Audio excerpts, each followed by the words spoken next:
All right.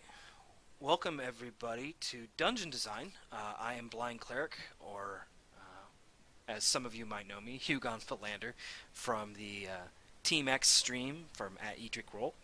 Joining me today is my Dungeon Master, whom I am slightly regretful that I am giving him my tips and tricks. In this, this is a teeny bit regretful, but this is the Saint Brian.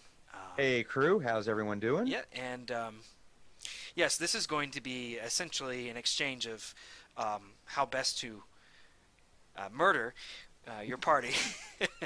I think, actually, just to start out, Brian, what school of DM ship are you from? Actually, are you what era of Dungeons and Dragons were you most experienced with? Oh, um, I can say I'm most experienced now in fifth edition. Right, of course.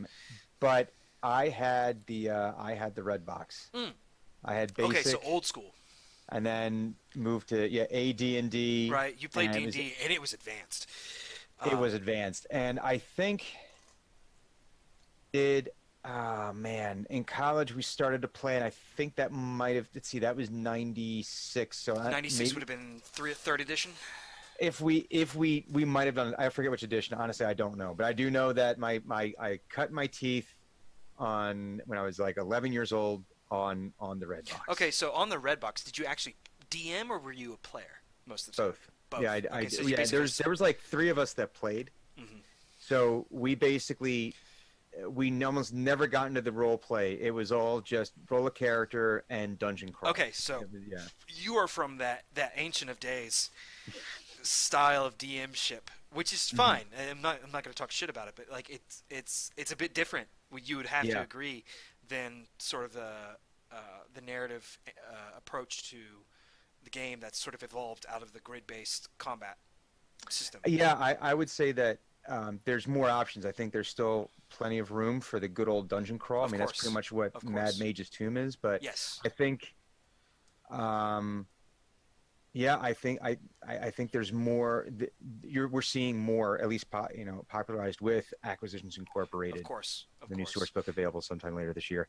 That I think, yeah, that there's definitely more opportunities to see different versions Hmm. of D&D, from being very, very tactical to being completely theater of the mind. Yeah, and I want to say that that's one of my favorite things about modern D&D, is this sort of step backward of mandating like this is a grid-based combat game Hmm. to more of a here are toys Hmm. and here's your box that you can play in Hmm. and go. I think, Because yeah, if you I look think, at the old second edition, I don't know how like did you ever like hop very deep into the Forgotten Realms setting then? honestly, no. I had, this It's is going to be a fucking big, brutal. well, this It's is a big confession here. I have never read any Dungeons and Dragons books aside from source material. okay, okay. I've Well, never read any of the Dragonlance Forgotten Realms stuff. So this was all stuff that I was exposed to very much later in life. real okay. So second edition was nasty. Like Hmm. it would kill you. Third edition, slightly less nasty. 3.5, similar level of nasty. Hmm. A lot more complex mathematics involved in terms of. This was the edition that saw, in my opinion, the explosion of class dipping and multi-classing and Hmm. prestige classes. This was like dozens and dozens of books all kind of poorly checked against each other for balance holes and things like that. Yeah. So a lot of fun, but definitely catered more heavily to the optimization crowd, which Hmm. again, not talking shit. It's a fine way to play. It really Hmm. is. It's fun. I personally enjoy making characters as thought exercises.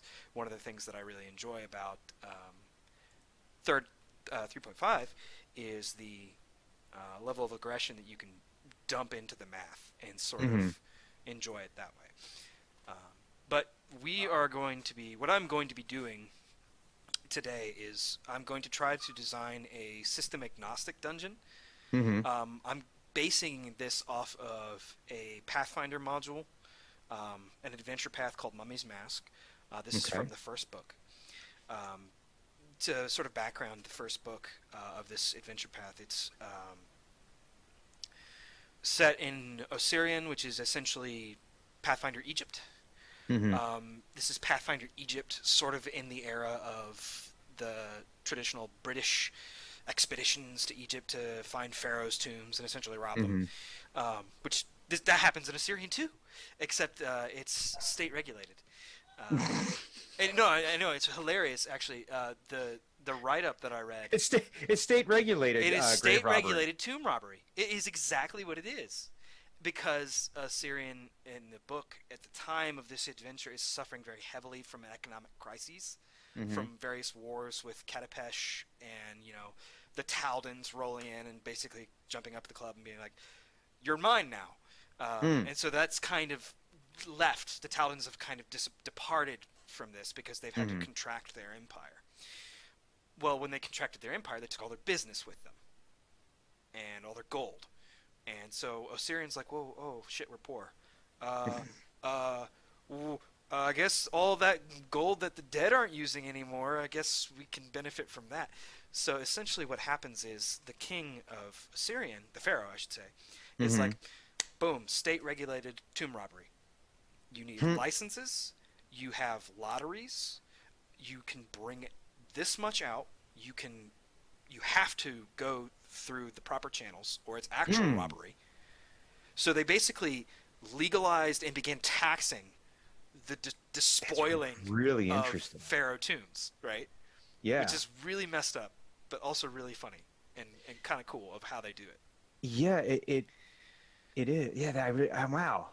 I Hmm. think if I recall, there's even like how old is the tomb, and you can't rob it yet if it's not that old. It Like if has. it's Yeah. It has to reach a. if it's Hasn't over a aged enough. thousand years old, you're allowed to rob it. But if it's like in like the 500 range, it's like, It isn't properly aged yet. yeah, it's not seasoned. Yeah. It's. But so this is Wow. This sounds like something out of a Hugh Howley book. it, kind of Oh is. my God, I love this. But so Not where? that I know I'm not advocating for grave No, robbery, no, no, certainly not, certainly not. just this idea is So fascinating. where Okay. Mummy's Mask picks up, and we're discussing this mainly to lay the Hmm. groundwork of this first dungeon that I'm going to be doing. Hmm. Is Mummy's Mask is a adventure path built around the very first book is built around the annual lottery in a Mm. town called Wadi, Wahiti. Hmm. Wadi has a famous necropolis in it, like enormous Hmm. tombs, pyramids, temples, libraries, shops, bazaars, everything. The Hmm. necropolis is gigantic. How the necropolis came to be was a something called the Plague of Madness swept through Wadi and basically wiped it out. Just Hmm. as part of the quarantine measure, they walled off this part of the city that was suffering the most, and everybody died. And they sealed it for a couple hundred years. They're like, we don't Hmm. go in there. And then We don't talk about we that. don't no, we don't go in there. Or if you do go in there, well, we're not coming to get you. That's how it is. There's no rescue operation. A meteor strikes Wadi, Hmm.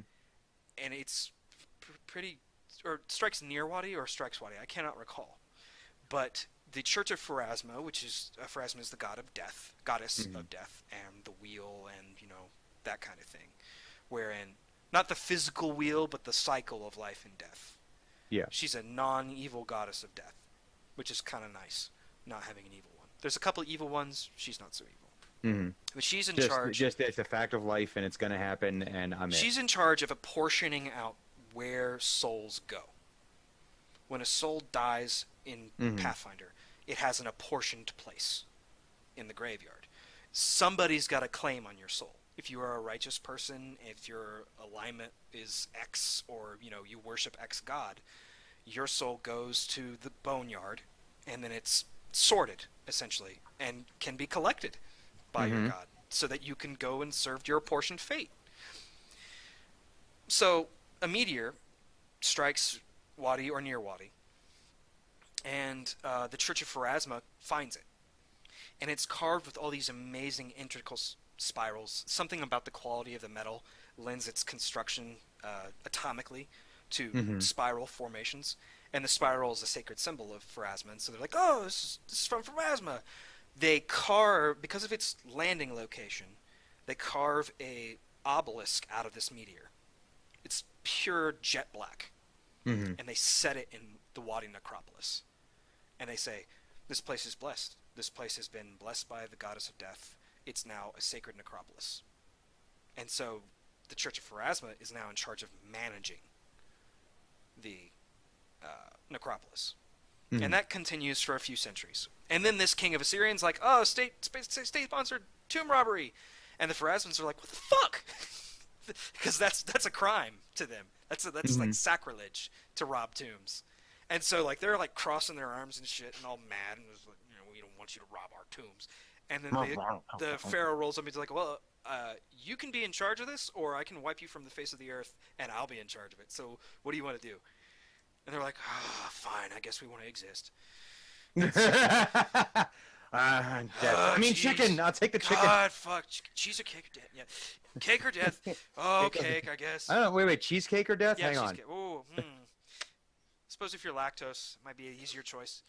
I don't know. So essentially, this adventure opens up in the annual lottery for the Mhm. necropolis becoming open. Hmm. And adventurers are allowed one time per year for X amount of days, sort of like a hunting license, Oh, to okay. go in, Yeah.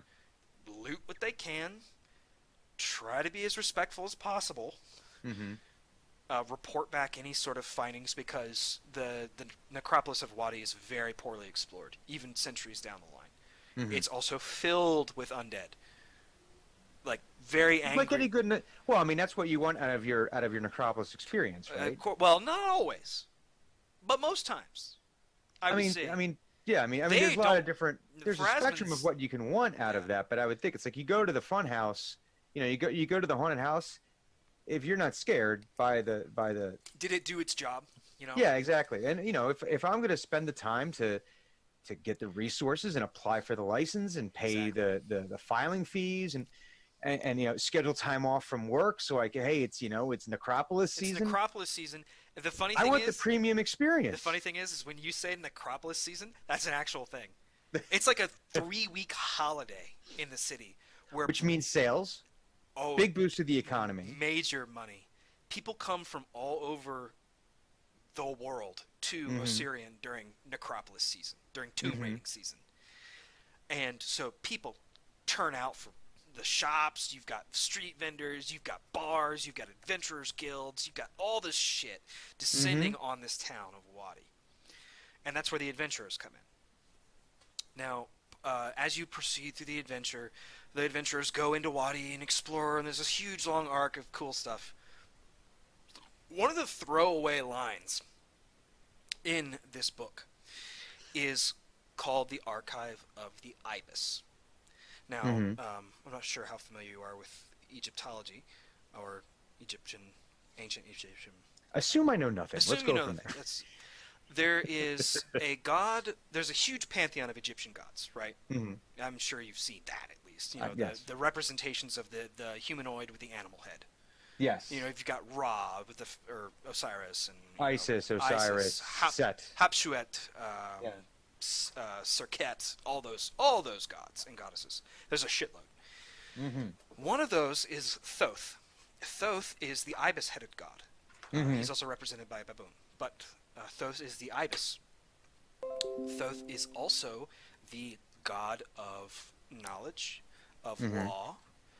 He is one of the most, depending on what part of Egyptian history you're looking at, he's one of the most important gods in the pantheon. He Mhm. ordered the universe. He set down the laws of reality. He went right on to Amazon Prime on Prime Day hmm and said, "Hey, you know what? Universe is on sale. Yeah, universe is on sale. Got to snap that up. 2-day free, same day shipping."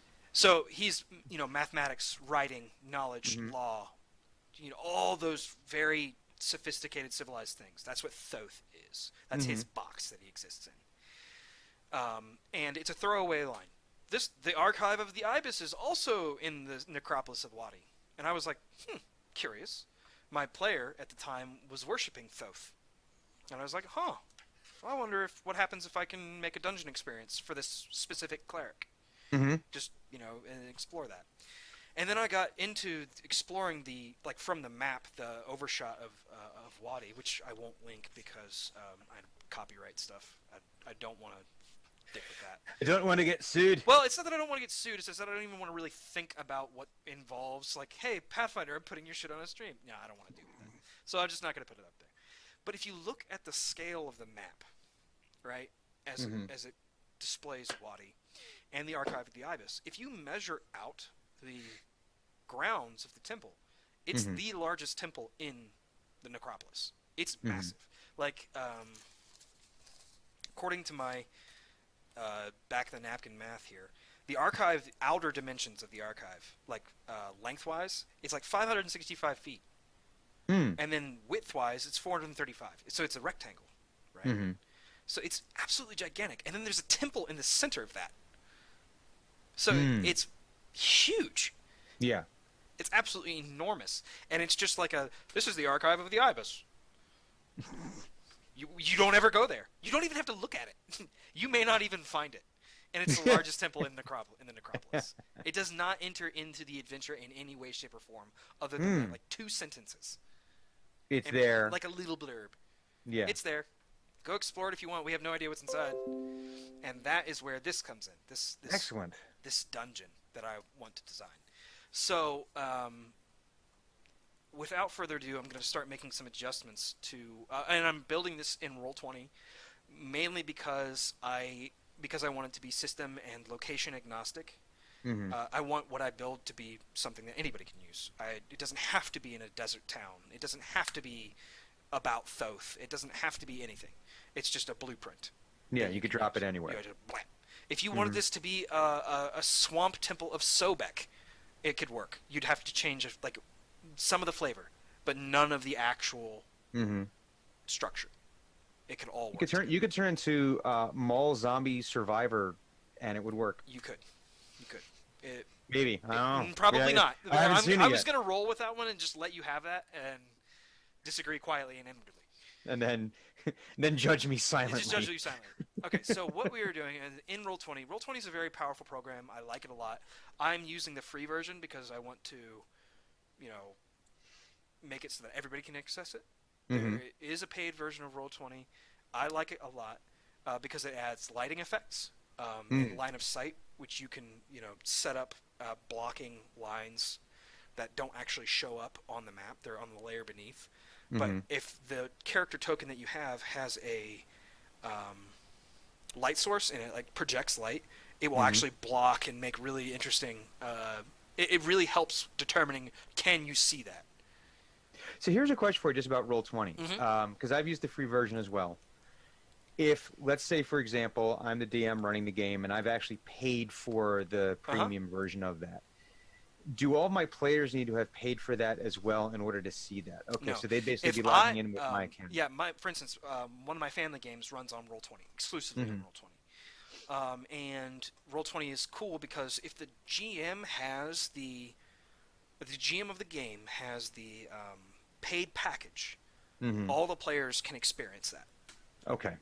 They don't get to build anything or do anything. No, to the but world. with them being when they come in to join the game, they'll be able to basically it's basically if I bought the physical version of this game and had it at my house, it's you coming over to my house to see it. It doesn't mean when you go home then you get to do it. Right, exactly. Unless you buy it. Okay. So Well, I'm gonna. there you go. I've set the page size, as you can see here. I don't know how clear that is to you, but I'm setting the page size by 200 by 200. Okay. And the scale is 5 feet. So this map should be 1,000 by 1,000, which is quite large. But I need it to be that large because the size of the temple is that large. Sounds good. So, and I'm going to change the color so that it's not a stupid ass white. Okay, this is not quite. Are you doing a screen share here, or is I'm that going coming to later? be, yes. Okay, just want to make sure that I was seeing what I'm supposed to Oh yeah. say. Can you see Roll20? I can see nothing. What? How? Because you're not screen sharing. Well, yes, but how frustrating of me. Give me just a second. Don't worry. I mean, come on, I'm the one that left the sound off of one of our games This for is 30 true. minutes. This is true. You did that. How about now? Now I can see it, yes. Okay. All right. So yes. Um, so as you can see here, I've got a Mm-hmm. couple other maps from the game that I actually ran, which we're going to ignore. Mm-hmm. I'm setting the 200 by 200. The scale is going to be 5-foot squares, just like on a normal battle map. The Mm-hmm. background I'm only changing to that color so that I can actually see the black lines, which Mm-hmm. I'm going to have to adjust to make them a little bit darker. And you'll see down here there's the measurement option, which Mm-hmm. allows you to choose different styles of grid movement. So just again, this is me being uninitiated Mm-hmm. into this. What are the differences here between the D&D, Pathfinder, Manhattan, and Euclidean? Euclidean would follow the same geometric rules in terms of distance. It takes longer to go around a curve than it does in a straight line. More distance is required to cover a curve. Like Okay. if you're sitting on a sphere and you Yeah. go around the sphere, it's much longer than going through the sphere. Okay. Right? So that's the Okay. same Euclidean principles of hard mathematics. Manhattan, I'm not sure of. I don't use it. Mm-hmm. Pathfinder and 3.5e compatible that's a type of grid movement where, Mm-hmm. for instance, if you're moving diagonal in Mm-hmm. Pathfinder and 3.5, it goes one square of movement, two squares of movement, one square of movement, two squares of movement. So it's if you move diagonal up and to the right one, you've moved Okay. 5 feet. If you do it again, you've moved 15 feet. If you do it again, you've moved 20, and then 25 and 30. It's just to represent that going diagonal takes a little bit like a shorter route. It's the same level Okay. of distance. It's just that it measures it out differently. Okay. Pathfinder and 5e, 4e, they don't care as much about Mm-hmm. the what's the word The um, movement. the movement as much. So it's a little bit easier to Okay. reconcile. So we're going to be just doing Pathfinder 3.5e, just to something that I know, something that's easy.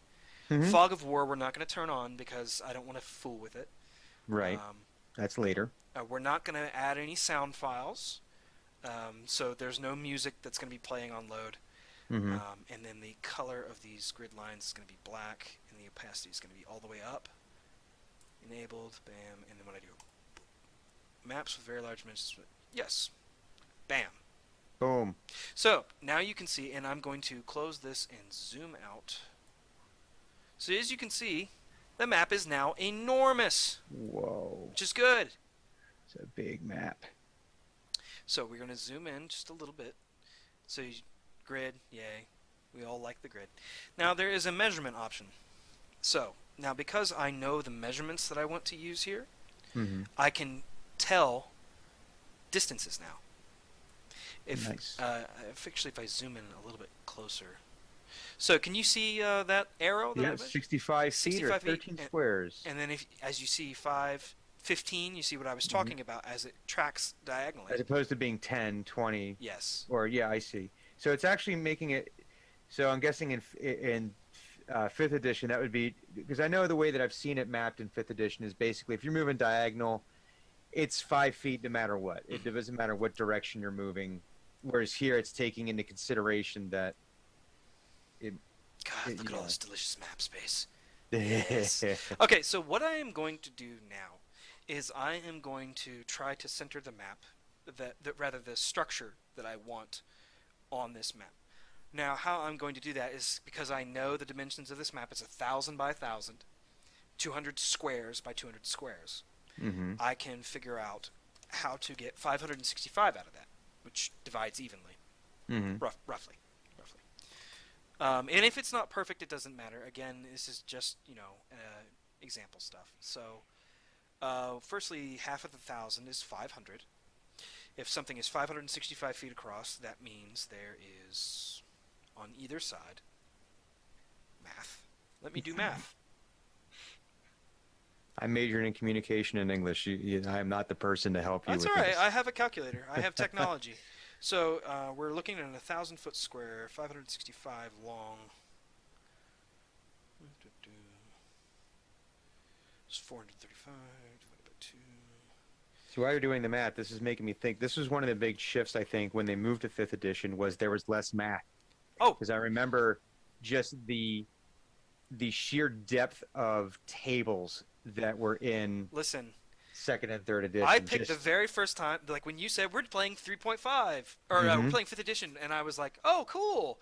And I picked up a fifth edition book. I was like, I feel stupid right now because I'm not sure if I'm missing a fundamental part of this, but there's a lot of math that I don't see here. hmm Where is all my math? Why?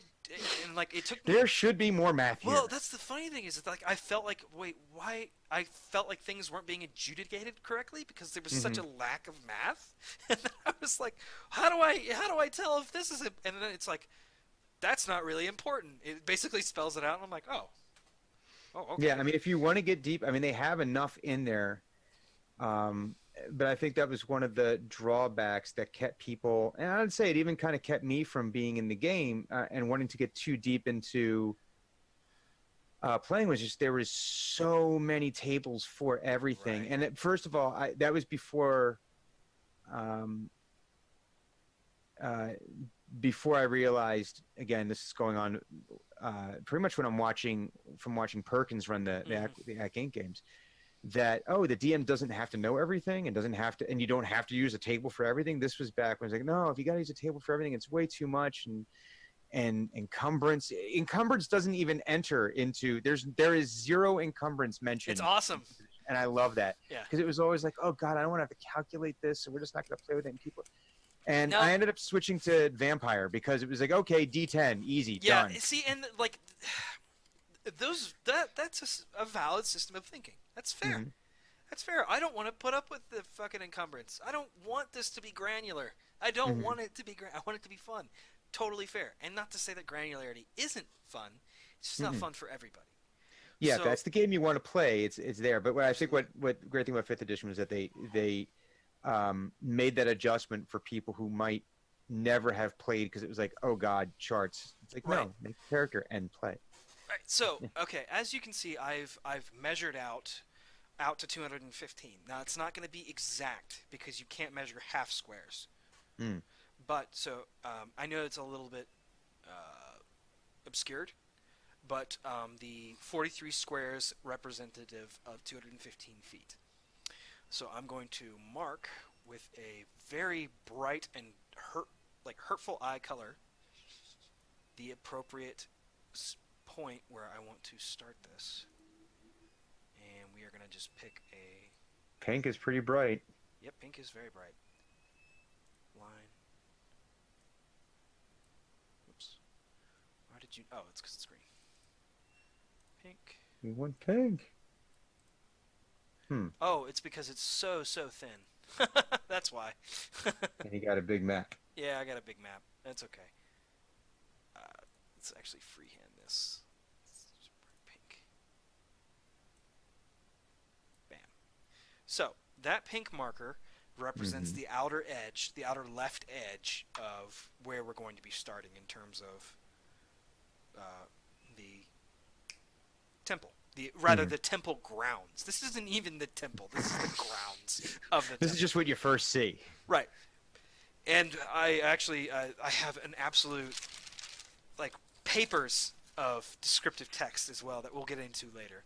Um, so I am now going to measure out in blue the distance that I want the long edge of hmm the temple to be. Hmm. Now, of course, I've started a little high up on the map, but that doesn't matter. It's not going to be perfect. So we are going to. Oh, well, I suppose I need to move the screen over. So we are looking for 565, which means I need to zoom out. Nope, still not. Yay! I love big maps. This is a thing. This is a thing with me. I love I maps. like big maps and I can't Well, not lie. listen. If it's a big map, it means there's a lot to explore. Mm-hmm.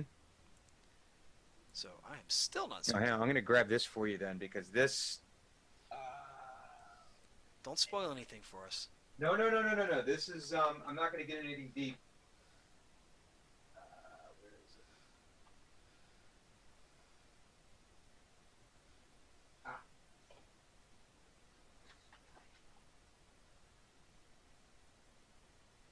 to go to my library here because this is right, Yeah. and all it is dungeon crawl after. There it is. Yeah, dungeon crawl after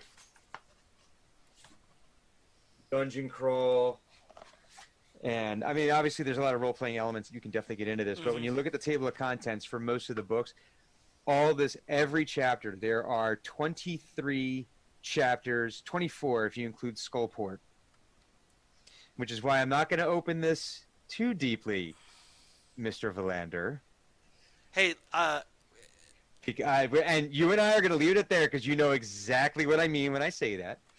there we go. And I'll just say we're just going to do a little teaser for season 2. We may or may not dive into anyway. I need you to appreciate something real quick. Mm-hmm. I cut my teeth. My very first game Mm-hmm. was a precursor to Undermountain. Mm. And this is not 5th edition Undermountain. This is 3rd edition Undermountain. This is skin you alive. This is like eat your brain. This is like Undermountain bad. We don't go to Undermountain. No, Like, this is like where. Ravenholm. What are the stats for a swarm of illithids? Oh well, so like we started at first level in like one of the old published 3rd edition modules, like site-based adventures. I think it was like the Dark and Stormy Night or something like that. Really fun, by the way. Great introductor to that game system. And then we went to Waterdeep, and then we wound up at the Yawning Portal, and my uncle was like, if you go down here, the whole game has changed. It's very dangerous, and I will not be sorry if I kill you. And we're like, sounds great. Let's do it. So he pulled out his 3rd edition Undermountain source book, which was thick, full of evil. Opened it up, and this is now an Undermountain game. And that was, I took that character from 1st to 12th, and let's see here, all but one level was spent in Undermountain. So we were, it was brutal. It was nice. bad, but super fucking enjoyable. So this is 23 chapters, and every chapter is the level.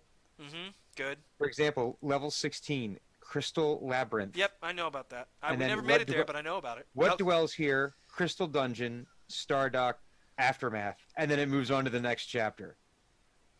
And that is the entire book. And at some point, I think, I don't know, that just might need to be a Undermountain is one. that could be its own game. Oops, sorry. That could be like its own game, I think. I don't think we'd be able to, as Team X, I don't think we'd be able to really do a full dive into that. You would need a different group. Like, or not a different group, but different characters. Yeah, a different party to that's well, I mean, it starts you off at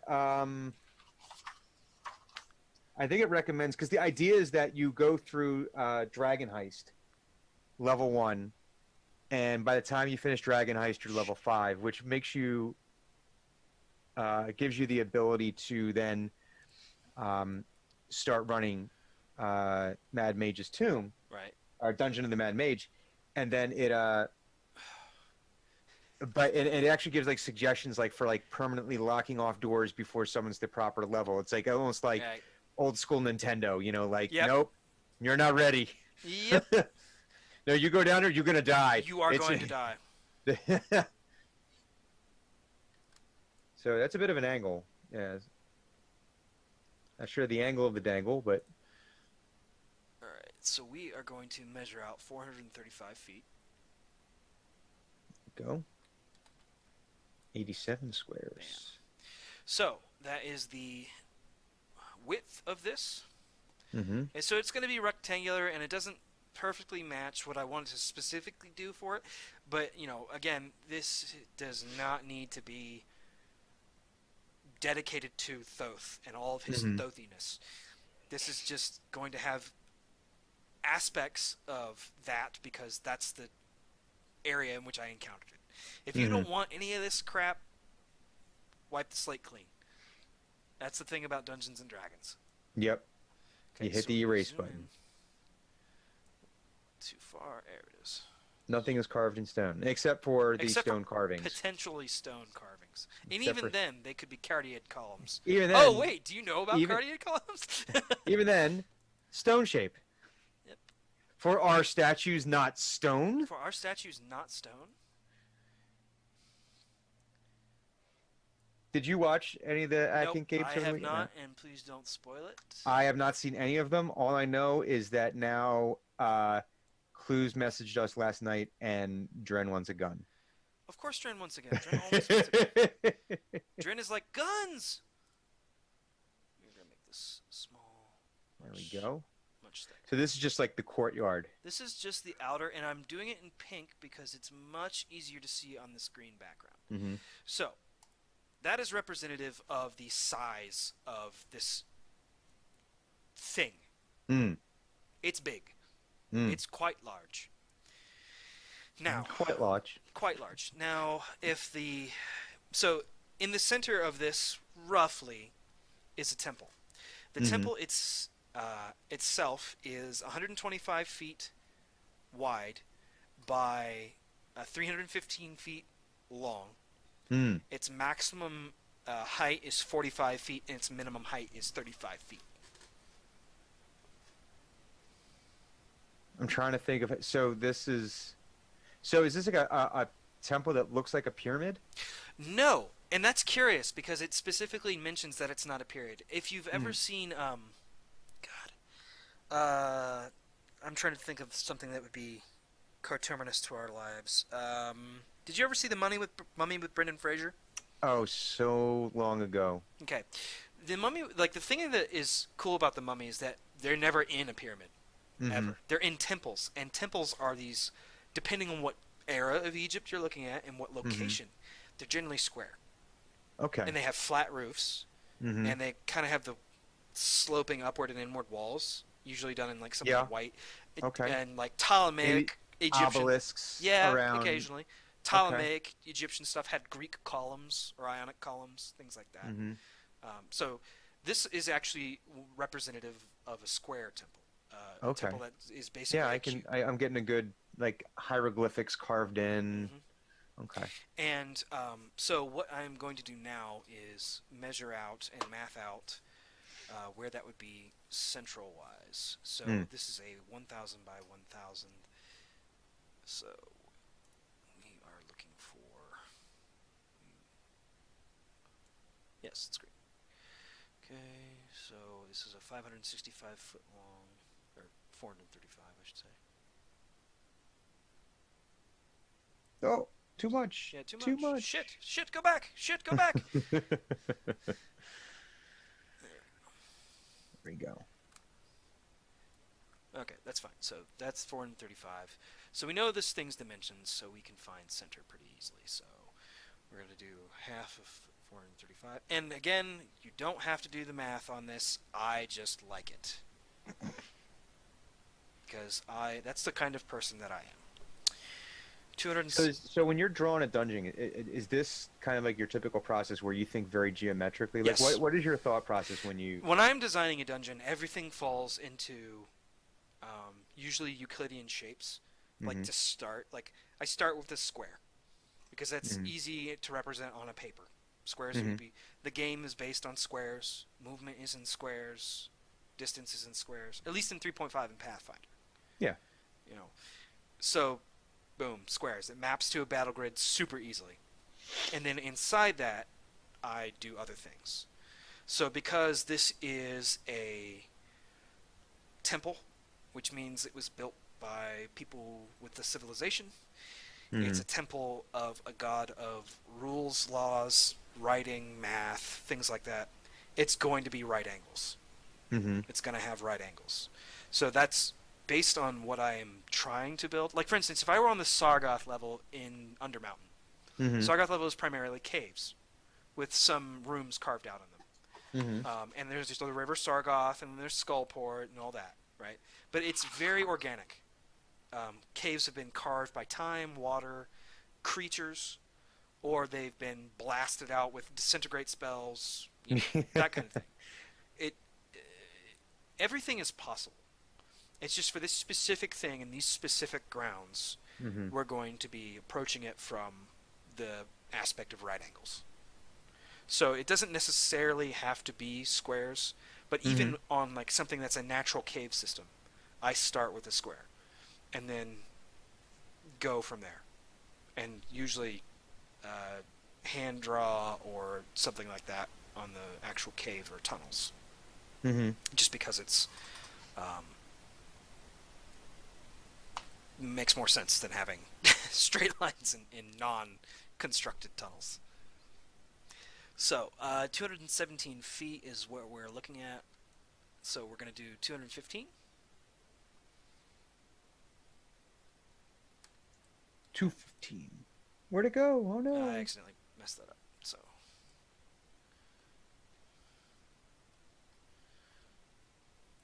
So 215 feet. Then we're going to go over here and we're going to mark the center. And now the other thing that I'm dealing with is that this is a rectangle, so it's not a perfect square. Hmm. So some of the mathematics aren't going to be perfect. Again, it doesn't matter. Hmm. So we're going to do bright pink, do extra large so that we can see it, and then I'm going to actually do a shape instead so that I can represent what is. So right there.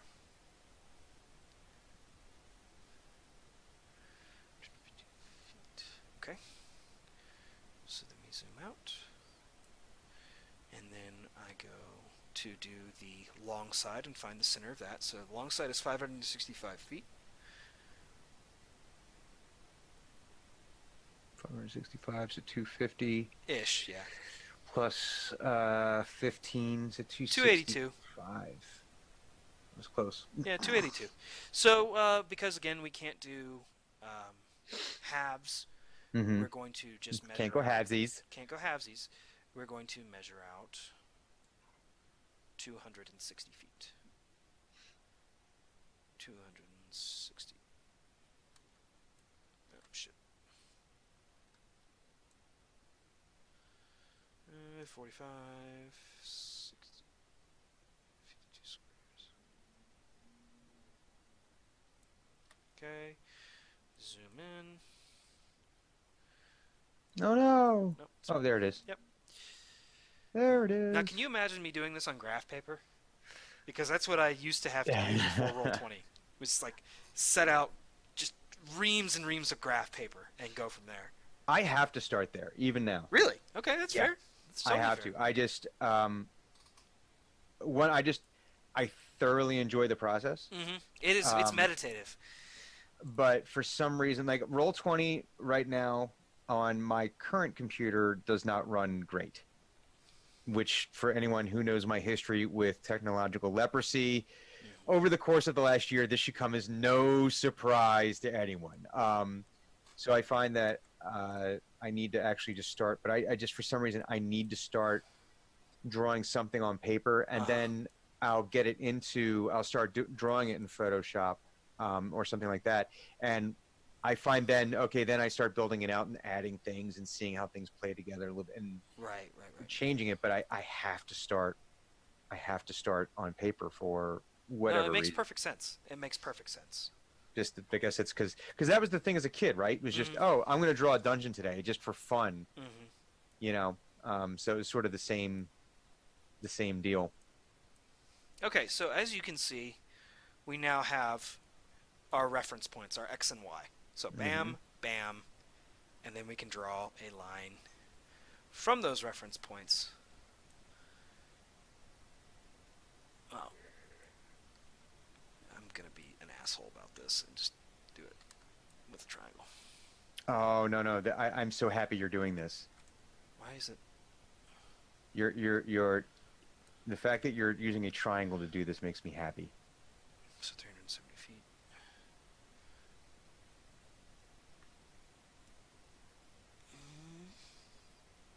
If I don't get it This right the is first time, the game is over.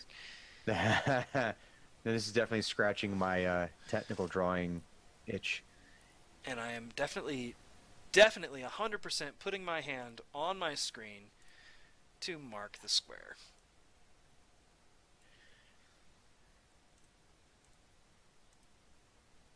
Hang on. Large, bam. And then we'll see if I got it right. So I'm gonna put a pencil. I did. Yeah. Look at that. Perfect. So, now. So here's the fun part. Here's the fun part that I didn't tell you. Oh wait, I didn't know that this there's- was gonna happen. There's more. A surprising A twist. surprising twist. Thoth's sacred number is 3. Hmm. Thoth's sacred shape, therefore, is a triangle. Mm-hmm. We're going to be dividing this rectangle up into triangles now. Mm. Now, if you look, I've already quadrated enough a space for 2 triangles Mm-hmm. of roughly equal shape. Mm-hmm. And then I've also, so that's 2 triangles, 4 triangles, 6 triangles, 8 triangles. And I know you can't see me pointing at my screen, but in this quadrant there will be 2, in this quadrant there will be 2. I got it. So you're gonna put this in the quadrants, and then each one of those quadrants gets divided in half on the diagonal. Exactly. And then divided Gotcha. a second time so that there's 12 triangles. Which is a multiplier of 3. Boom. Whoa. Yes. And then, of course, the temple in the center is going to fuck all that up. But No, it unifies it. it unifies it. Mm-hmm. So then all the triangles are a part of the one temple. Right. Now, so here's the tricky part is I'm going to, before I do the triangles, before I get excited and do the triangles, I'm going to do the temple. So the temple is, width is 125 feet, so it'll be on this x-axis, and then length will be along the y. Or, sorry, reverse those. Mm-hmm. So we are going to measure out from this central point.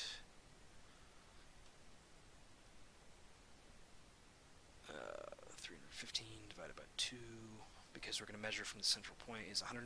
We're going to round this to 155.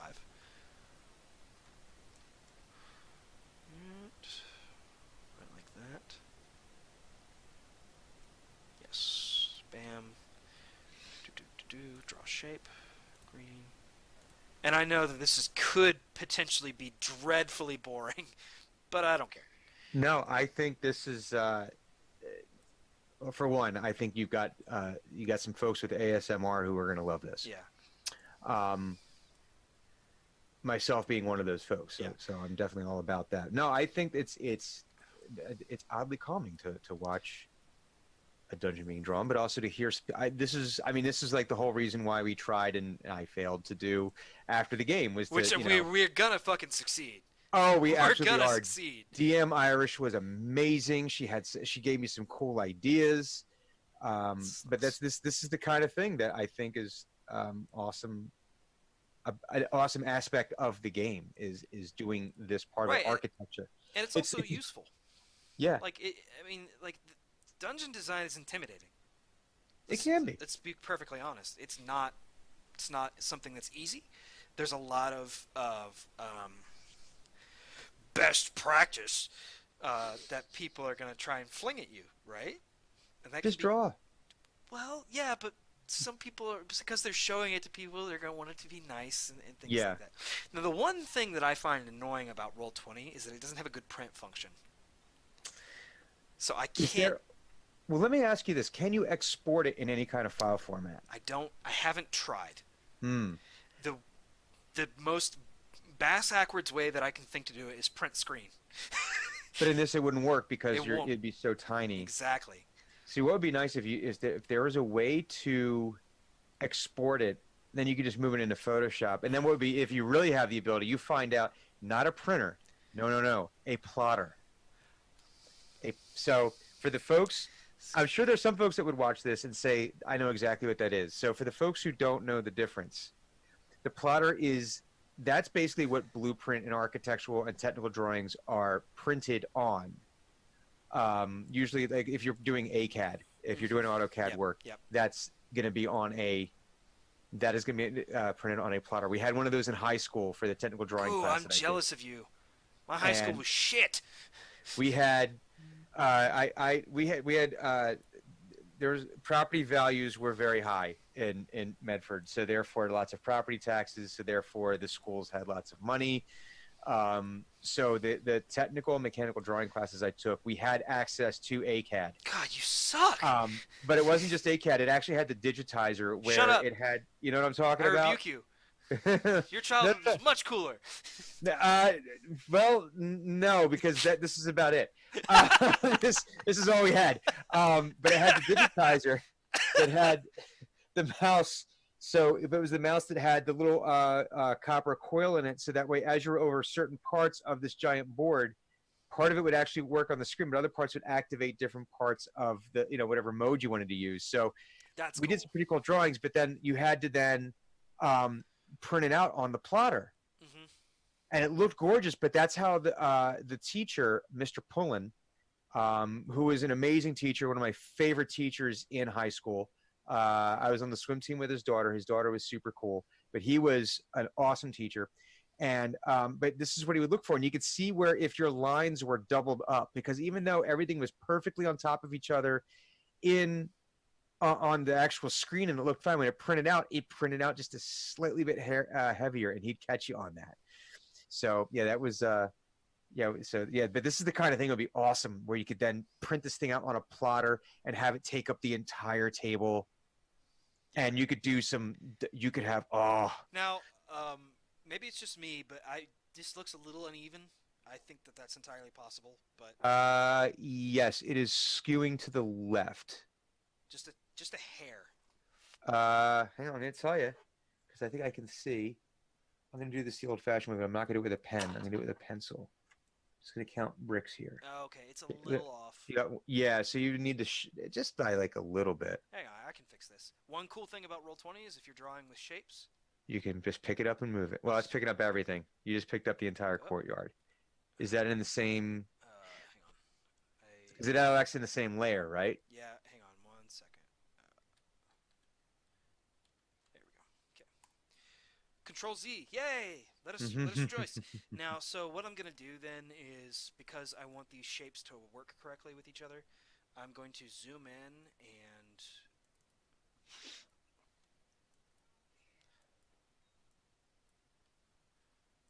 I don't think it's picking anything up. it is. It's Is just, it? I'm trying not to fuck up again, like I just did. Ah. Because I'm trying to group these, because these are Oh, I representative got of you. tokens.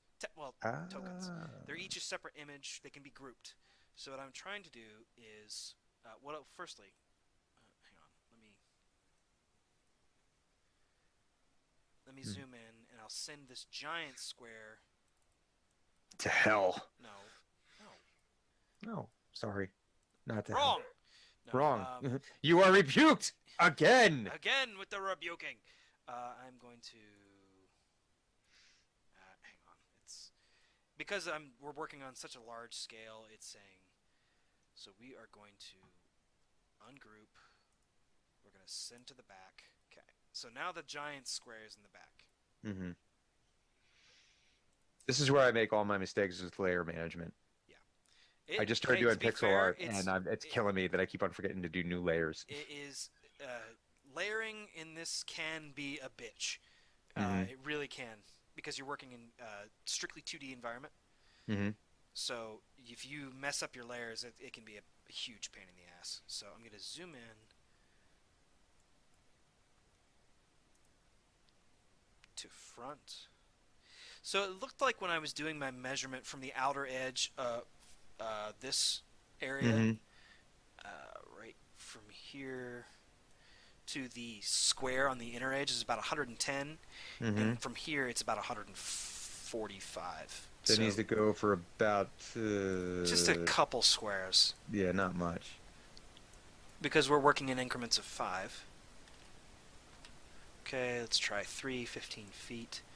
That should put us close to equal. So we're going to measure from the same spot. We're looking at 120 from the outside to 125 to the outside. That's as good as it's going to get. That is as good as it's going to get. You need to do a half square in order to get that to pop. Which is fine. It's going to be a little off, but that's okay. So I'm just thinking this would look great. Yeah, if you had an entire table filled with this, that would look so cool. Yeah, I definitely agree. Oh, oh no, What? No, it's fine. oh no, It's fine. no, Stop saying oh no, no. no. Stop that. Now your outer thing moved. Did it? Oh Yeah, shit, it did, didn't it? yeah, but it's on the same layer, I think, as that bottom Oh fuck. bottom Okay. token. Yeah, Let me zoom in. I can which is fix why I this. said, oh no, I thought you were talking about the squares. I was like, the squares are no, fine. Shut up. leave the squares alone. Let's zoom out a little bit now that I'm controlling the object. Yeah, there we go. It's fixed. Right? Those. Oh no. No, you're back to where you were, I think. Hmm. Okay, it's just one off now. Is it? Yep, just one. Okay. I'll fix it here in a second. This is exactly what I was talking about. Sometimes the layers can be a tremendous pain in the ass. Mm-hmm. But also why you want to make sure you're taking the time to do layer management Mm-hmm. to when you need to make adjustments like this, because eventually you can collapse everything to where you need it to be, but Right. more layers is always better than fewer, up to a point. Then it becomes impossible to manage. Now I think that's fixed.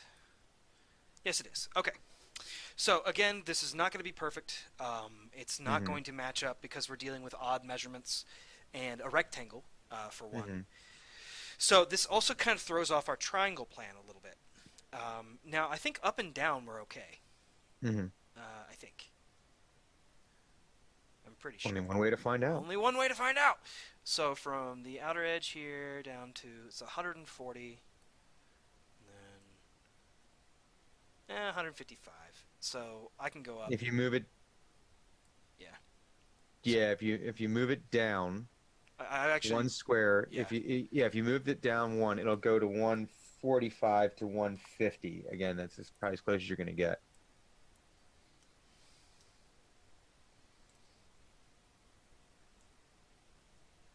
Oh, that's diagonal. So 145. And then now that's going to be 150, I bet. Because math. Wait. Yeah. Hang on. I'm gonna pin it there and yeah, 150. 150. So this is touching the center square on the outside of the Yeah. temple ground. So it's 155. So 145, 150. So that's as good as we're gonna get, which is fine. No one's mad. I'm mad. No one's mad. No one's upset. No one's Everyone's upset. cool. We have some happy little rectangles on a happy little grid.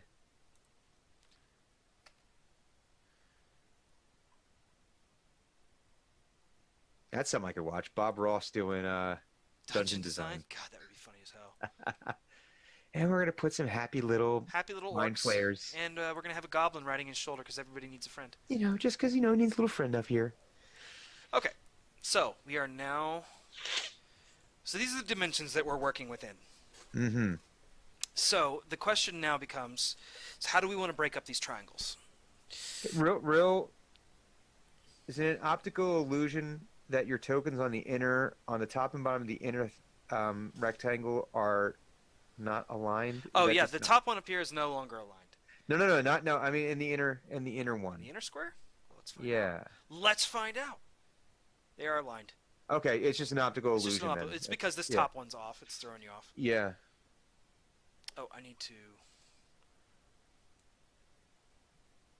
Those need to go down one.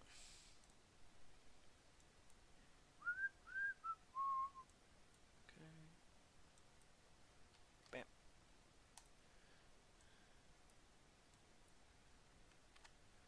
Bam. Done. Okay. Okay, cool. It's not perfect. It looks pretty good. It'll do. Mm-hmm. Okay, so now we're going to break this up into triangles. Now, I kind of want to do it this way, wherein we break up the triangles like that. Mm-hmm. So triangle in the corner, triangle in the corner, triangle in the corner, triangle in the corner, building a triangle around this central temple, Mm. and then we can half it up from there. So Do you aside have from- thoughts? I have many thoughts, Well, but as to okay. whether or not That's they're why relevant. I asked. No, well, one, you'd have to adjust that line because that's where, again, the top Yeah, token yeah, yeah. is. It'll be So, over but one more. It'll be over one more. um, well, let me ask this. So the reason for the triangles is that's part of the sacred number. Right, and this is the largest temple. Like, So there would be triangles, but I guess what is within the grounds? What would be either the division between these triangles? Like, how would someone know? Would someone know that they're in a different triangle, or and what's the other than the representation? Is there like um, a purpose to each yes, area? Okay. because again, Thoth ordered the universe, broke it Mm-hmm. into its physical truths, if you Mm-hmm. will. So seasons, times, things like that. Mm-hmm. Each triangle could correspond to a season in this case. Each triangle could correspond to a different aspect of Thoth. Okay. Okay.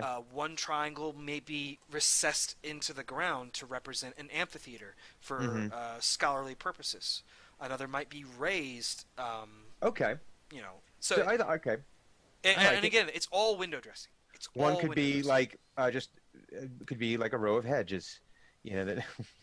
I mean, um. Thoth's temple was the largest in the city, so we know it was Mhm. also the wealthiest, and Mm. also the most powerful, and also the most populated.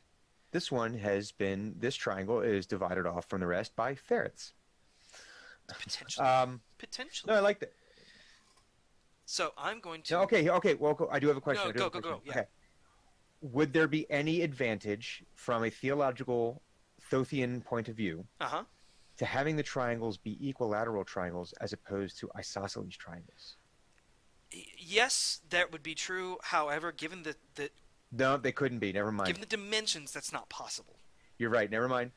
As soon as I said it, I was like, nope, that would be 360-degree angles, and we can't do We that. can't do So that. isosceles, right, or right 90-degree triangles. triangles is how we're going to have to do this. Yes. Isosceles. Yeah. Well, they're not quite scalene. So, in any case, so my thought No, is wait. What's the wait? Scaling was. scaling's really fucking weird. No. What am I thinking? Isosceles is where you have Two equal greater. sides and one unequal side. So an isosceles triangle is two very sharp points and then the very narrow one. A right triangle is like Yeah. this and has a. So this is technically an equilateral. Well, not equilateral. In a No. right triangle, if it were Yeah. Right triangle equilateral, all sides would be the same would distance. be it'd be 60-degree angles and okay. So this is There you go. a 90-degree angle and two other angles. So then a slightly different take on it. Would it make sense? Would all the triangles have to be the same size? Or would it make sense that some of them might be different sizes from each other? It's possible. That would Mhm. look really wonky. A It little would bit. look very wonky, It would look but wonky and sometimes sort wonky's of good. chaotic and Hmm. unordered. Okay, then it would make sense for that not to be. So I like this idea of four primary triangles in the Okay, corners, cool. and then from there we can get nuts if we want. Yeah. We can just go buck wild. No, just we're just exploring the space right now. Yeah. So I'm going to go ahead and line out in pink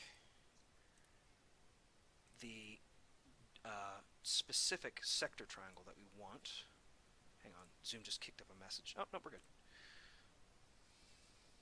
Your internet is unstable. Fuck. I think we're doing okay in terms of. Yeah, I'm not seeing any problems. No, it's probably fine. And I actually have my computer plugged into the wired internet, so that solved one problem. Yeah. Okay, so we're one thing that I really love about this tool is the polygon line tool. You click a point, and then you click the next point you want, and it automatically draws a straight line between them. Nice. So very cool. So we are going to click this point right here. And it doesn't have to be the center of the square. I'm just doing that for my own sanity. Now remember that's off center. No, I know. I Okay. brought it one over Oh, okay. I missed that part. here, just so that. Hang on. Just so that we're all on the same page here. There. Now it's right. So now we can go here. No, it's off by 2. No, it isn't. Yeah, it is. No, what? Yep. Going up. I'm looking up and down. Oh, you're right. You're right. So we can back that up. I'm so glad I have this pencil holder now. I'm like, It's off no, by I can use it. 3. That's why. There we go. It's off by 3. Okay. There we go. Yeah. Yep. Okay. Cool. Boom. Otherwise, Thoth would have been displeased. We must not displease the Thoth. So is it Thoth or Thoth? Thoth. Thoth. Okay. It sounds like one of the great old ones. It does. Maybe it is. Actually, that would probably stand to reason. I think there's a lot in the Lovecraftian stuff. I think they used Well, some he was a Greek fabulous mythology. racist, so that's entirely possible. This is true. Fuck. What'd you do? I didn't do. Oh anything. no, it's off by It's off by one. 1. It's all right. It's fine. This is what Control Z is for. Wish life had a Control Z sometimes. I mean, I wish I had $1 billion, but like here we are. There was a time in college when I had made some very, at the time, what I thought to be very large, life-altering mistakes. In retrospect, they were not. And of course, it involved a girl. Of But course.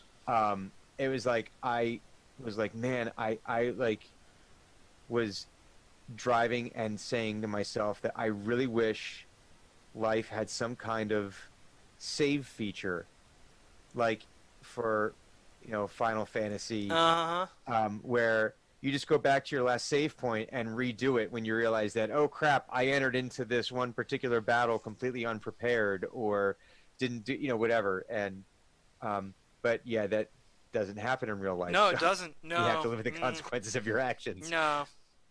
That's the thing. Yeah. It So. didn't help that I was a terrific drunk at that point in my Well, life too. So here we are. here we are, designing a dungeon dedicated to Thoth. Yeah. So now, obviously, this is not going to look perfect. I know that you can tell that this diamond is wrong. So Actually, I think it's it looks close. It's close. It looks fine to me. So now, Yeah. the oops, the polygon line tool is really cool because if you join up the shape again, it automatically closes it and says done. Nice. So very neat. And what I'm going to, and here's my thought to break this up into further triangles, and how I'm thinking we break it up into further triangles. Mm-hmm. You can see that these almost triangles exist at the very bottom, the top, and the left and the right. Mm-hmm. I'm thinking about drawing lines to extend these edges of the temple. Yeah, like maybe short walls or something like that Mm-hmm. to match up and section these off in triangles, because that will leave us with first, second, third, fourth triangle, And then also fifth, additional. sixth, seventh, eighth. Yeah. And those can be broken into Even further. Yeah. 9th, 10th, 11th, 12th. If we You wouldn't do 13, 14, 15, 16 on the sides as well. No, I'm into the 12. And also these left and right triangles will be roughly the same size as roughly, Okay. not exactly, Roughly. the same size as these upper and lower But ones. the plan will be obvious. It will be very apparent, yes. So what I'm going to do is zoom in a little bit, and then with my delightful hot pink polygon edit tool, I'm going to click on this juncture here. We're going to go up and click on that juncture. Bam, triangle. Mm-hmm. Now, it does make that a little weird. No. Check it out. Then you extend that one, and you're gonna get little mini triangles. Exactly. Exactly. I love it. Bam. If there are any, I guess, geophiles out there, as in geometry lovers, this would probably be very, very satisfying for them to Oh, see. no. Wrong. Oh God. Oh God. Oh, God. Nope, still wrong. Nope. Wow, what's happening I there? don't know. Hang on. Houston, we have a problem. Houston, this is some bullshit. What? It's going from like I the don't know center to what the outside. Okay, hang on. We're going to do this a different way. Oh, it's not the right In color. green. It's not the right color. In green. Fuck! So, as you've said, this is going to be in this great necropolis that gets opened up for necropolis season. Yes.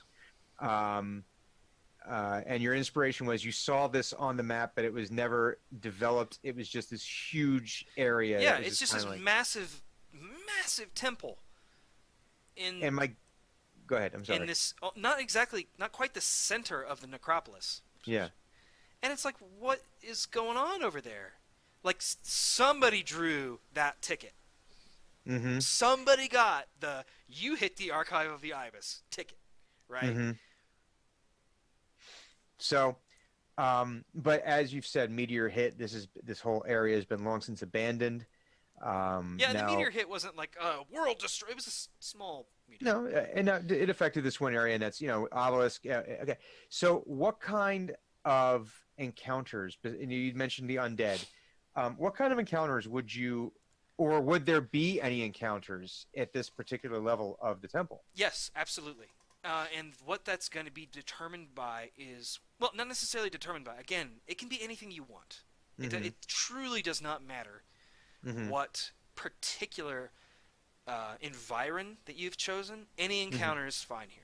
You could have the hardest encounter of the archive Mm-hmm. here if you wanted. Now, I don't know why you would do that, for me at least, Mm-hmm. but you could make this as high level or as low level as you want. My plan here is to probably take this to 1 to 12. Okay. So start here in the outer and maybe just inside the temple would be Mm-hmm. the level 1 to 2 range. Mm-hmm. And then as you proceed further into the temple, which is going to have levels, it's gonna be multi-tiered. It's going to have sub-basements. But yes, so really anything is possible. Now, I'm going to do a triangle count. I have upper left, upper right, lower left, lower right. So that's 4, 5, 6, 7, 8, 9, 10, 11, 12. Perfect. There we go. Perfection. These little baby triangles. And also it looks nice. I Mm-hmm. think that we could agree that that's a pleasing, aesthetically pleasing, very ordered shape. It just gave me an idea, but I don't want to share it because I think I might want to use it for you guys. Don't. I'm not going to tell you everything that I could do with this dungeon. This is going to be Mm-mm. beginner level Gideon Dungeon Master. This is not going to be, oh, let's rock. Oh, is it Sam Sykes had a really good tweet today? It kind of related to this. I'm going to find it for you real quick. And it went out on the. I think I retweeted it through the EDR account. Mhm. I'm going to find this because it was a really really good tweet. Where was it? And it hits exactly what you were just talking about. Oh, here it is. So D&D show episode 1. Hey guys, roll to see if you can track the goblins. D&D show episode 103. You emerge from a hellscape that culminated in you witnessing nightmare horrors of pain and misery Yeah. before killing your evil family. Roll to see if you still feel feelings. So roll to see if you've not been turned into a shallow husk of a creature Yeah, by yeah, the to encounters. See how much of your soul is intact. Yeah, I have thrown some truly unfortunate, very evil mastermind shit at players before.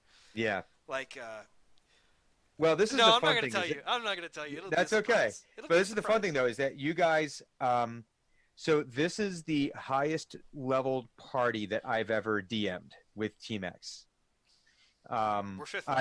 Either because the games just fell apart, we never got very far, death, but most of the time it was of characters, not people. Well, of course.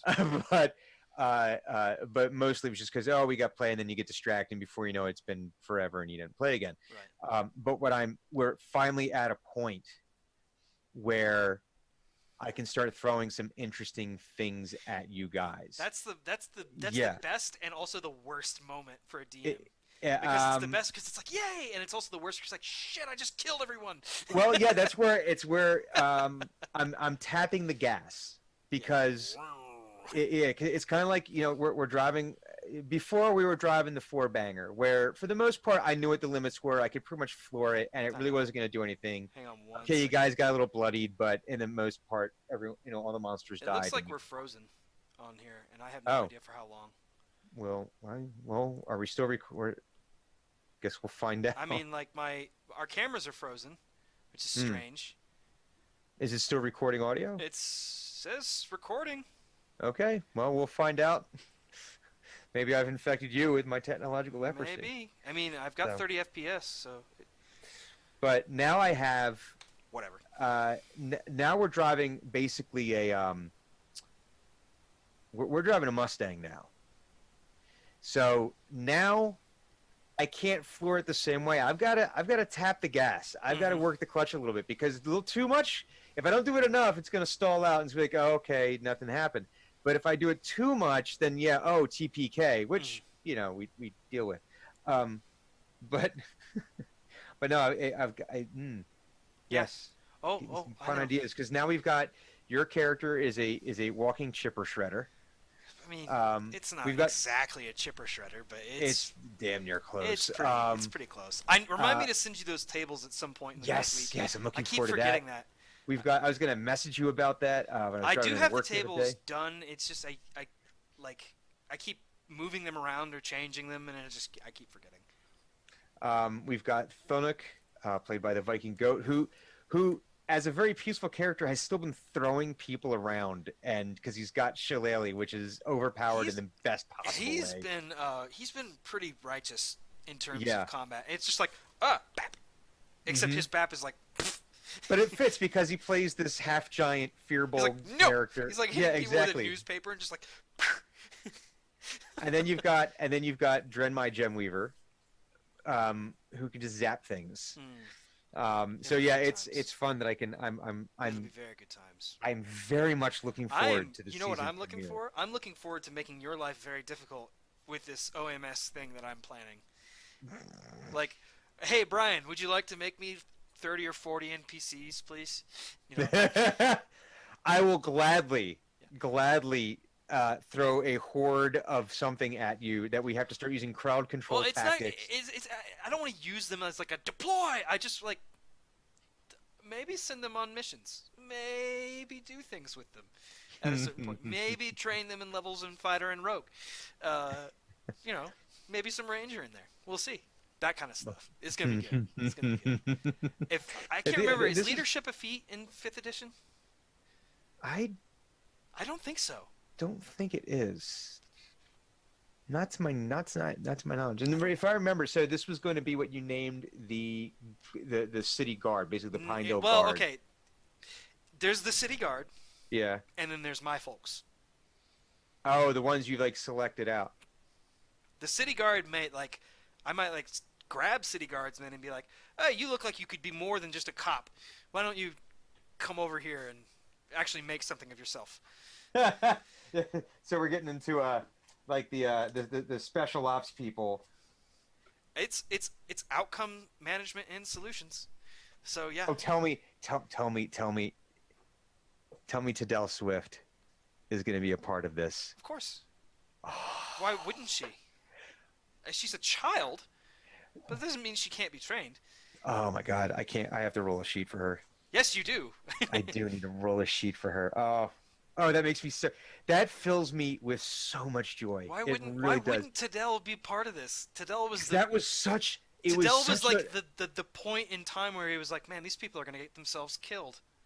except for her, she might maybe. Oh no, that fills me with so much joy because it was such sort of like a throwaway thing that didn't think it was going to go that direction. It was sort of like a random. Oh, let me throw this in and see what happens. You And had then to it's like you know. ran with it, You and I'm had so to happy that you know. did.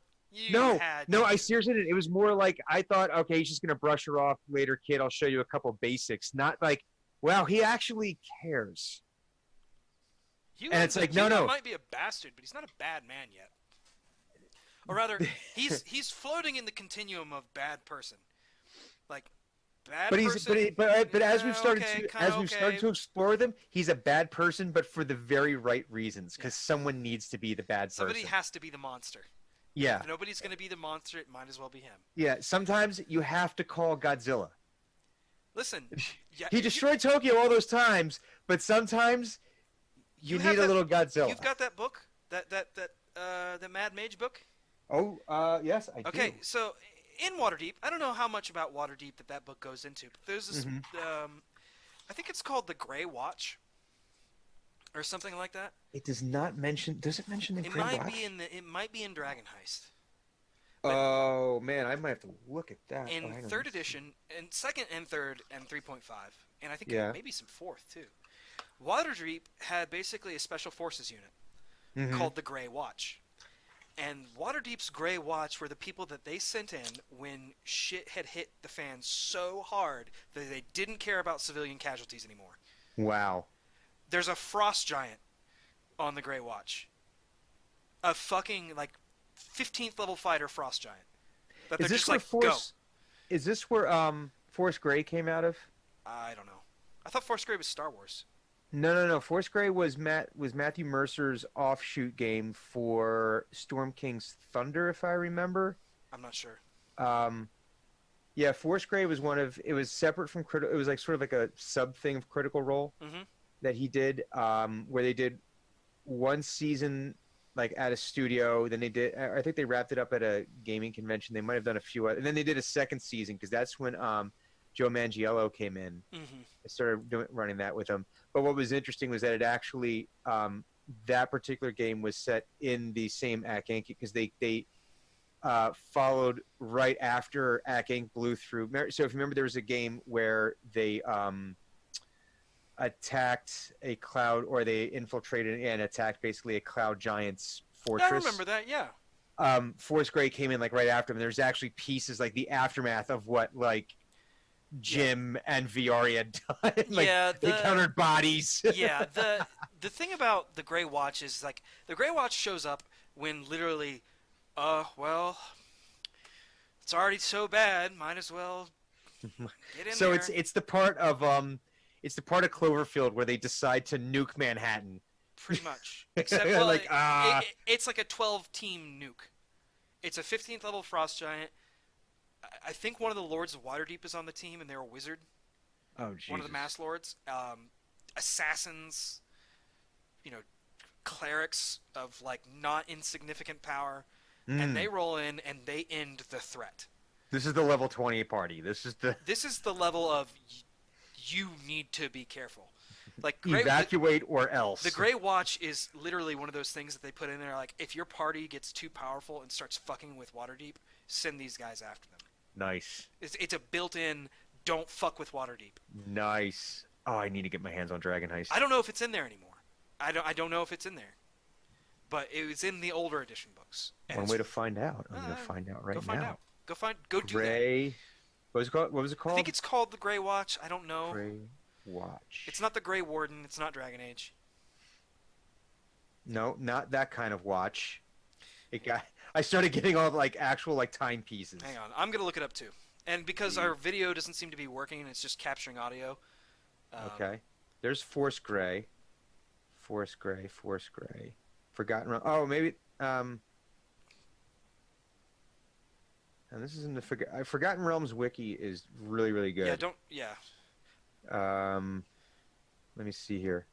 The Grey Hands was a group of elite Yes, adventurers yeah, who yeah. worked directly for the. Okay, so Grey Force Hands. Gray. Sorry, not Grey Watch. Grey Hands. No, that's fine. So Force Gray, otherwise known as the Grey Hands, was a group of elite adventurers who worked directly for the government of the city of Waterdeep. Their job was to deal with threats to the city that the Guard and the Watch could not handle without risking significant loss of life. They were called upon only as a last resort, since the Lords of Waterdeep tended not to be fond of their methods.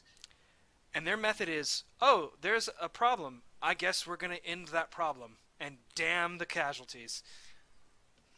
The members were not expected to patrol the city for threats and were basically free to follow their own goals so long as they were available in the city, ready to be called to action for at least 30 hours per week. And they got paid 100 gold per month. This is the Delta Force of Waterdeep. This Force is we Grey was fast rope called- down and yeah. kill everyone in your house. Oh, here we go. So, Force Grey were called upon to minimize any loss of life that could be caused should they not be available to deal with a threat. The members of the group were therefore expected to be equal to, if not better, in power to approach problems in brute force kind of way, causing collateral damage to property and infrastructure in their attempts to save as many lives as possible. Yeah, these guys are the SEAL Team 6 of Waterdeep, and you do not fool with them. They Mm-mm. are hardcore. Very hardcore.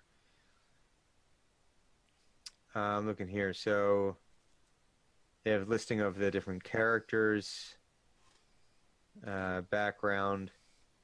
Forest Grey was adapted by Wizards of the Coast for a popular series of webisodes. Okay, that's the Storm King's Thunder, yeah. Mhm. Um, which was very interesting to watch. So, all right, so now we're doing some more. Did your video catch up, or is it still frozen, or? I mean, it looks like the only thing that's frozen is our upper and lower, like your little screen and my little screen. Okay, but But it's still like you can capturing still roll see my 20. mouse. Yeah, it's capturing Okay. my mouse. Okay, I think. Now that looks like a very interesting rune right there. No, okay. In the old books, stars represented statues. Yes. So in these small triangles are going to be statues. Okay. Not golems. Whoa, they could be golems. If We you want don't them to know. be Whoa, who can living say? statues, that's a thing. That's Cardiac in columns morning. are a thing, and they suck a lot. So each of these corners is going to have a statue. Bam. Actually, do I have that up here? Oh, I do. Hang on, I'm gonna grab this because that actually has a relevant piece of information.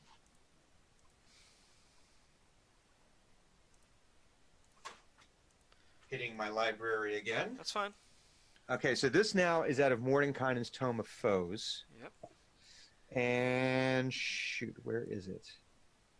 Good. I like that a For lot. the, I'm That looks good. gonna find this picture here. That looks good. I like that.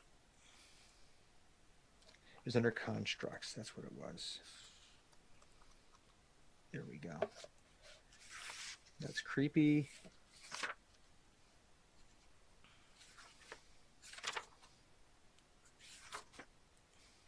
Nope, that's not it. Where was it? I'm gonna find this because they actually had a monster in here, a creature. Mm-hmm. And they got some damn terrifying stuff in here. Well, good. They actually have the stats for the demon lords. Oh yeah, yeah. Fraz, You know. Urbalu, Yep. Yingohu, Orcus, Oh yes. Oh yes. I'm deeply Zugboy. familiar with those. Yes, they have all the I like stats I in like here. how like this is funny to me because I've grown up with all these monsters and demon Hmm. lords and gods and things like that already. And so when people are like, "Man, did you see Orcus?" and I'm like, "Yeah, yeah, I'm familiar with Orcus." But now, no, it's familiar. But now they have like these, like all the stats on Oh them. yeah, dude. Like the gods have been statted for a bit, like for a little bit. They've been mean for a while. Yeah, but I remember for a while they had to boost them real quick because everyone was catching on. Well, there was this crowd of people who were like, Here if it you is. gave it This is stats, it. I can kill it. Yeah. Which So was this was the monster or the creature. It's called an eidolon. yeah, Eidolon or something like that. Eidolon. Yes. Yeah. You get to move on in the spelling bee. Yes. The They're D&D spelling bee. So basically, statues that are imbued. oh, they're statues. Curious. Well, you have the eidolon itself is the spirit. Challenge rating 12. And For it those doesn't of really. you who can't see the video stream, I gave a frown of approval. And it doesn't really have any actions it can take to affect you other than divine dread. But what it can do is possess a statue, Yeah, cool. and then that statue becomes animated. Nice. I like it. So it's not uncommon. Are they elementals or aberrations or what are they? They're called Eidolons actually specifically. medium undead. Eidolons are undead. Yes. Okay. So what do they say here? So creating an eidolon requires the spirit of fanatical devotion, that of an individual who in life served with unwavering faithfulness. Upon death, a god might reward such a follower with everlasting service in the protection of a holy site. Oh, so it could be a positive undead. Yeah, it's unaligned. So Oh. it could serve Lathander. So, Hmm. or it could be serving Baphomet. Right. So that's what the nice thing is that it's kind of like, whatever. So you could have good aligned statues, bad aligned, if that's where they decide to go. But so they're basically they're incorporeal until they possess one of these I statues, like and it. then once the statue, there's certain like conditions for they could be I like it a ejected. lot.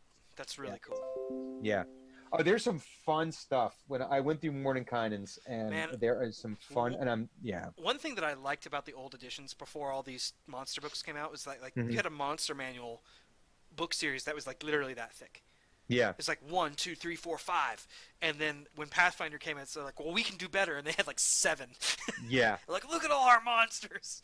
Well, I'm like it because a lot of these, because they did the same thing with oh shoot, well, they have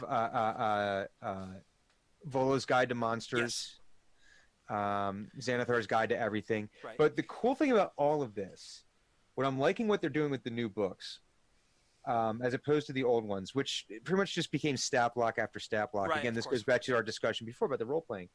Um, chapters 1 through 6, or chapters 1 through 5. Chapter 1 is all about the blood war.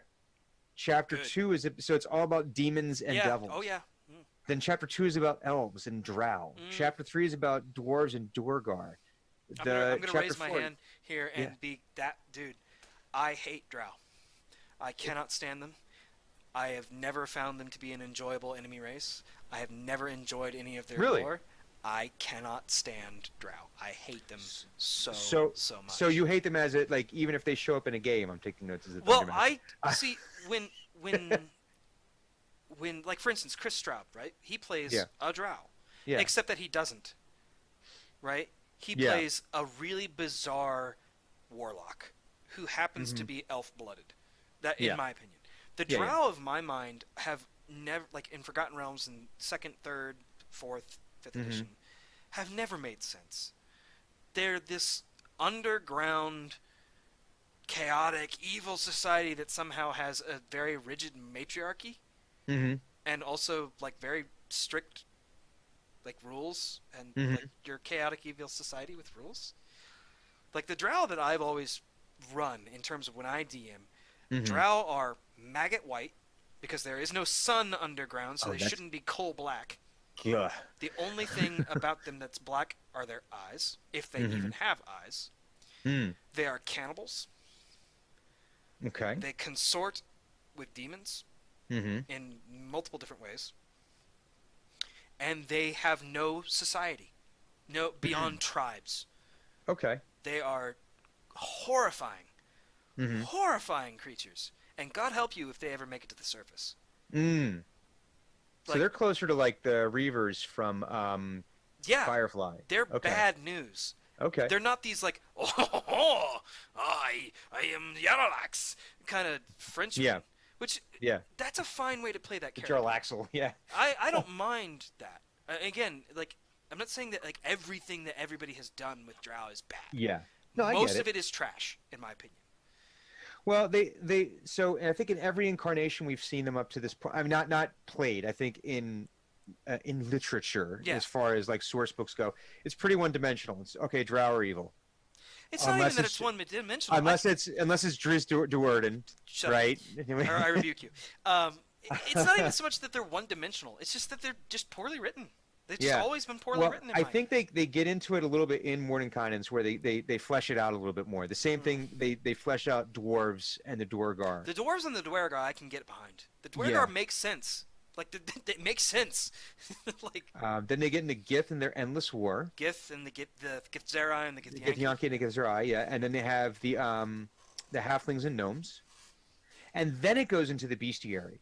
But um, the book is, and I'm not being paid to say this. I actually enjoyed reading through this. Um, we get into the appendices. It's 255, maybe 257 pages, but the first 114 pages are all just about fleshing out the different races a little Mm. bit more. So half the book, the better part of 40% of the book isn't even isn't even like bestiary. It's just, Mhm. hey, this is telling more, and well, that's what I'm loving, like reading, actually reading through these books, because then it's like, okay, doing exactly what they want you to do, taking that part of it, and then, okay, how am I going to grow from this? So I'm reading through Ravnica right now, and um, yeah, I'm getting all sorts of fun ideas in that too. Yeah. By the way, I did this thing. I took the windows away from the capture and just dragged the dragged the screen share video in. There we go, and So that's all you need. yep. So now you can see us again. 1 hour and 35 minutes in. I have no idea when they stop tracking our faces. I don't really care. The important thing is that you guys could see the dungeon being built. Yes, so we So have the we statues. have the statues, and I like their positioning. I Hmm. already know what's going to be there. Oh, which way do they face? Outward from. Okay, Um, okay. what did you No, think? no, I'm just okay. Okay, all right. I am thinking they because my thought is that if we zoom out a little bit, these cardinal points of these triangles that you can Hmm. see right down here and then on the left and on the right, I'm Hmm. wanting those to be gates. Now I'm trying to figure out if I want 4 gates or 2 gates. I like the 2 gates because Or three. no, Oh, because we're dealing with a rectangle. Oh shit! Oh no! Sorry. not anymore. You're not. Oh fuck! No, it's not Euclidean.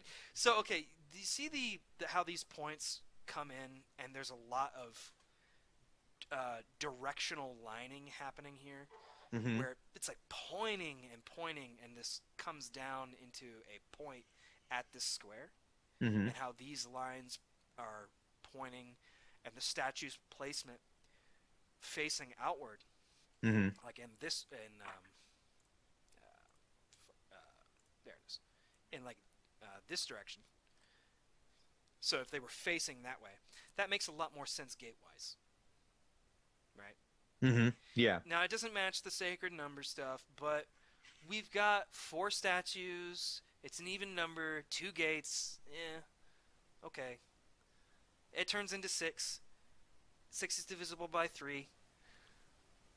Also, the placement of the statues and then the gate itself at the point makes a triangle. Again, you know, that kind of stuff. Hmm. Yeah.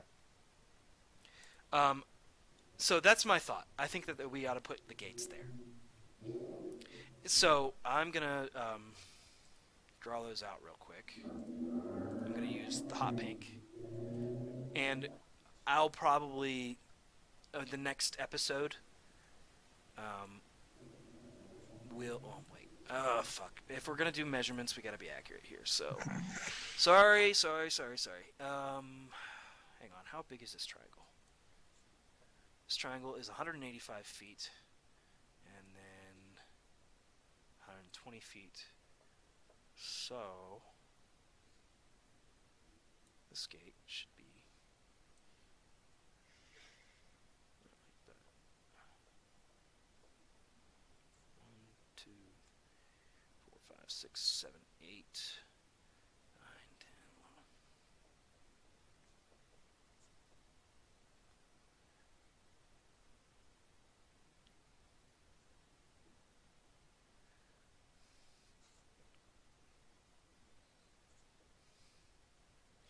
11.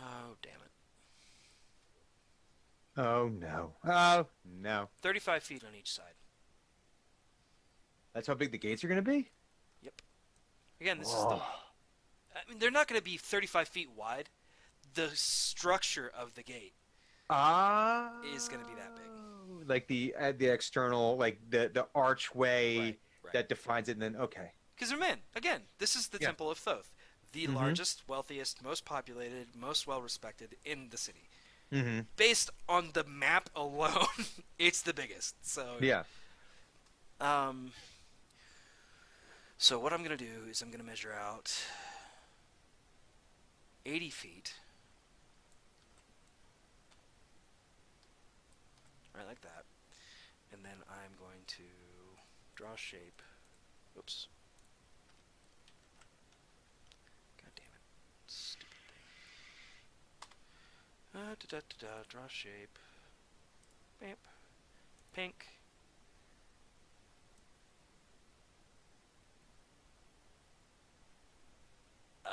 Wait a minute. Hang on. That doesn't look right. 1, 2, 3, 4, 5, 6, 7, 8. 1, 2, 3, 4, 5, 6, 7. So I need to go one more. Or actually one shorter. Mm-hmm.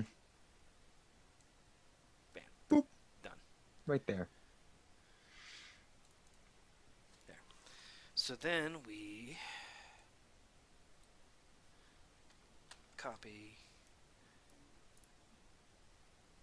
paste. I love copy paste. And snap it to grid. I've run one game on Roll20 so far, and it was definitely a lot of. It was the first time I'd run a tactical game like that through Roll20. It was a lot of fun. It's not easy. There's a lot that actually goes into it. Yeah. I kept it super, super basic where all we were doing was I was doing Fog of War. Uh-huh. But what was great was that measurement tool that you're using when you're trying to determine, oh, well, will a spell reach? You just have that little bink, Yep. right there. And Okay, let us zoom out. And because I am neurotic, that is a straight line. there you go. Fantastic. Okay, so my opinion is this is a decent place to stop Mm-hmm. because we have the outer grounds essentially blueprinted out. And we Yes. can spend the next time that we do this determining what these various triangles look like, what lives there, if anything, what does the window dressing of the outside of this temple look like. Yeah. Maybe build into some lore. Because what my goal here is to complete this outer space Mm-hmm. before we move into the inner space. Yeah, that Which would make sense. one reason that I made this area so large is so that I can copy everything here Mm-hmm. and just blat right beneath it. So like right down here is the rest of this stuff. So I'm just Mm-hmm. going to lift it, copy it down beneath, and then create the internal. So probably just copy the internal temple grounds. Although, Once you start going lower, though, you can actually start expanding exactly, out that's my underneath. thing. But Ooh, not okay. to your point, though, that so when I've done before is once I've like done stuff like in Photoshop, Mhm. I'll do that so that way I know what's sitting directly on top of it. If you wanted to see, Yes. oh, is there a structure here where a hallway wouldn't make as much sense, or is there a way to get down Right. into the next level? Yeah, so you can Now, still, yeah, regrettably, there's no way to do that here with Mm-hmm. Roll20. Like, I can't actually Z-axis it. I Mm-hmm. can do, at most, on this canvas that we have, Mm-hmm. 2 levels. I can do the Mhm. interior of the temple and the exterior of the temple. Mm-hmm. The interior of the first floor of the temple. Mm-hmm. On other pages, actually, if you look up here, there's the page toolbar. I would Mhm. have to edit Yeah. and create more pages and go from there. But yes, I Mhm. think that this is a fantastic stopping point. I think we got a good, hour and 45? Yeah, and it's very pleasing to look at. Yeah. It's pleasant. It's hot pink. That'll change. But yeah, that's a Roll20. That's a Roll20 blueprint for the exterior of a temple. And Awesome. we are going to probably have notes and stuff I'll write on or text write certain aspects of things in. Mm-hmm. I may, on my own time, in a different stream, go pro level with it and work on the lighting and show you guys how that works. Oh, that'd be very cool to see. Yeah. We'll see. We'll see. But yeah, I think that is a good stopping point. And next time we get to talk about encounters and window dressing. Sounds good. Yes. Well, thank you very much for joining me, and all Thanks of for you having me on. at home. It was fun. Thank you Yes. for joining me, and hopefully we can put this up and it not be eaten. We'll find out. That's the goal here.